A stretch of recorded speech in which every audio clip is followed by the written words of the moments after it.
Il y a quand même deux, trois choses sur lesquelles il faut être clair. On dit comme si ça semblait normal, naturel, on va changer de régime. C'est illégal au regard du droit international. On a le droit d'intervenir pour défendre un pays victime d'une agression.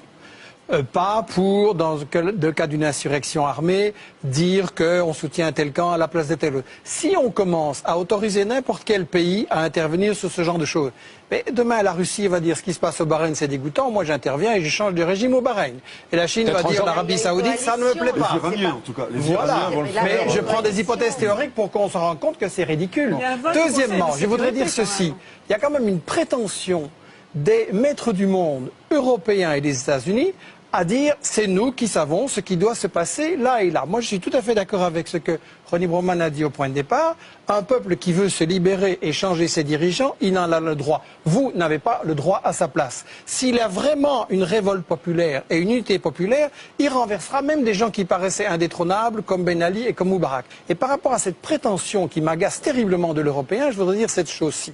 On parle de la communauté internationale. Ça c'est un gros média mensonge. Parce que non seulement la Chine, la Russie, l'Allemagne ont voté contre, mais quand vous regardez l'Amérique... pardon, enfin, la Chine s'est abstenue. Mais quand vous regardez l'Amérique latine, qu'est-ce qu'elle a fait? Elle a dit on soutient la proposition de médiation de Chavez. Je rappelle que si vraiment le but qu'on avait c'était d'empêcher des massacres de gens ou d'empêcher qu'on se batte, Chavez avait fait une proposition de médiation soutenue par la Ligue arabe et par l'Union africaine et on l'a refusé. Pourquoi? Et il se passe la même chose à chaque guerre. Contre l'Irak, contre la Yougoslavie, contre l'Afghanistan, il y avait chaque fois des propositions négociées et c'est l'Europe et les États-Unis qui les refusent. Donc c'est qu'il y a des buts cachés.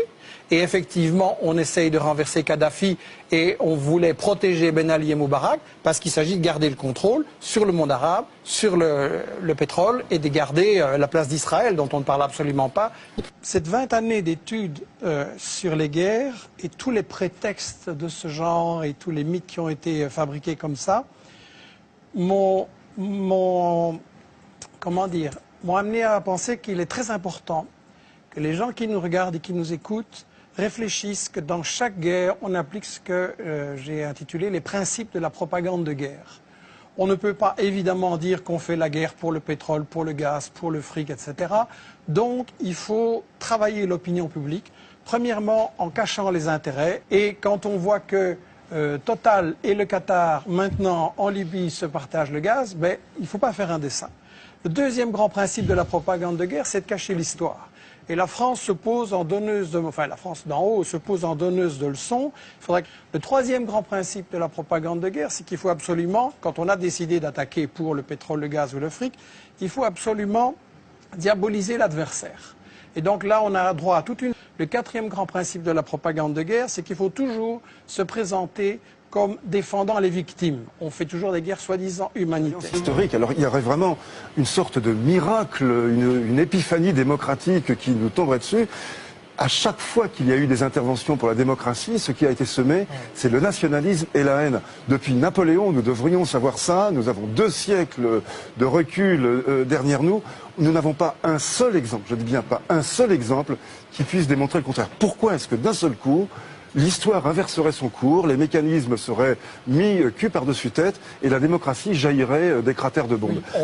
Je pense que les gens qui nous regardent et qui essayent de se dire qu'est-ce qu'il faut faire, est-ce qu'il faut intervenir par rapport à ces situations, peuvent se dire 2 choses.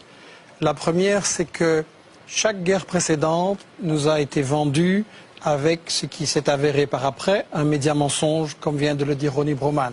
Donc, est-ce que les médias qui nous ont menti sur le Vietnam, sur l'Irak, sur la Yougoslavie, sur l'Afghanistan et sur toute une série d'autres encore, chaque fois qu'il y a une guerre, est-ce que cette fois-ci, par quel miracle, ils diraient la vérité? La deuxième chose, c'est que vous êtes, je trouve, un peu léger en disant il faut bombarder.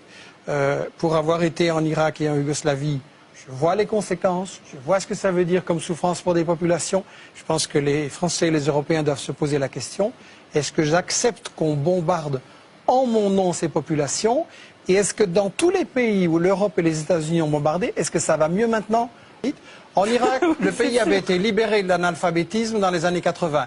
Maintenant, vous avez 40% d'enfants qui ne vont plus à l'école et vous avez un Irakien sur 6 qui est analphabète. Je pense que chaque guerre est précédée de grands médias mensonges.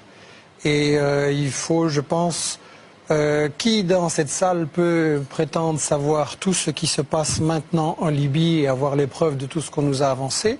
Je pense qu'une première chose qui est prudente, c'est de se remémorer que chaque guerre est précédée d'un grand média mensonge. Quand les États-Unis ont attaqué le Vietnam, ils ont dit que c'est parce que 2 navires vietnamiens avaient attaqué leur flotte. Après, ils ont reconnu que c'était faux.